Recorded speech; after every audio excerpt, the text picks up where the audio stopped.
toutes et à tous, merci beaucoup d'être avec nous aujourd'hui sur TV Finance, l'émission 100% marché financier. On continue à vous accompagner en ce jeudi 30 juin 2022 pour décrypter la séance du jour à Paris. La bourse de Paris qui actuellement flirte avec les 5900 points puisque dans un univers extrêmement inflationniste, les chiffres de l'inflation sont tombés en France à l'instant, inflation record qui atteint 6,5% en harmonisé.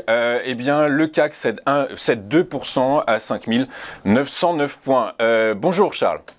Bonjour. Bonjour, merci beaucoup d'être avec nous ce matin. Charles, dans cet environnement de crainte sur l'inflation, mais surtout par ricochet sur la croissance mondiale, quelles sont les valeurs que vous nous avez choisies? Vous avez commencé par nous sélectionner Nike qui, contre toute attente, a dépassé le consensus des analystes lors de sa publication de son T4.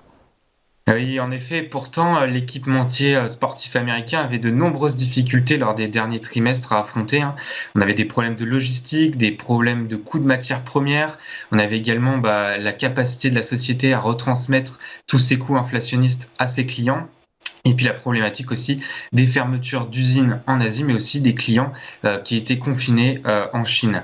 Donc en fait, Nike s'en est plutôt bien sorti. Alors on a quand même des résultats qui sont en baisse, attention, on a une baisse de 1% du chiffre d'affaires, une baisse de 6,7% du résultat net, mais la société a dépassé le consensus des analystes et donc les investisseurs sont plutôt rassurés pour l'instant en l'état actuel.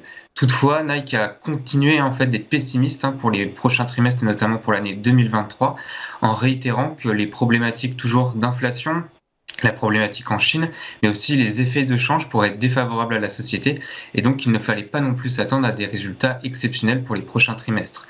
À noter toutefois un point positif, c'est la progression des ventes en ligne de la société qui permettent tout simplement à la société de maintenir des hauts niveaux de chiffre d'affaires.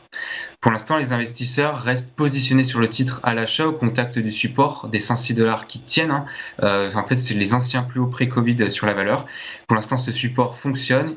Les investisseurs y sont présents. Toutefois, on est en fin de trimestre, on est en fin de mois, donc c'est très important d'ici les 48 prochaines heures de bien maintenir le niveau pour donner vraiment un signal positif aux opérateurs qui permettrait un rebond. Si on pouvait organiser un rebond à partir de ce niveau-là, on pourrait ensuite viser les 130 $ environ et le passage de la moyenne mobile à 200 périodes qui est en train de descendre.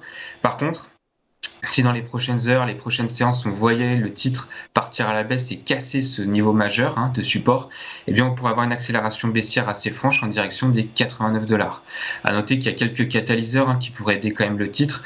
Un, c'est la réouverture de la Chine qui pourrait s'accélérer et donc améliorer les ventes de l'équipementier. Puis le second événement, c'est évidemment la Coupe du Monde, alors dans quelques mois, mais en fin d'année, qui pourrait aussi permettre à la société d'améliorer son chiffre d'affaires.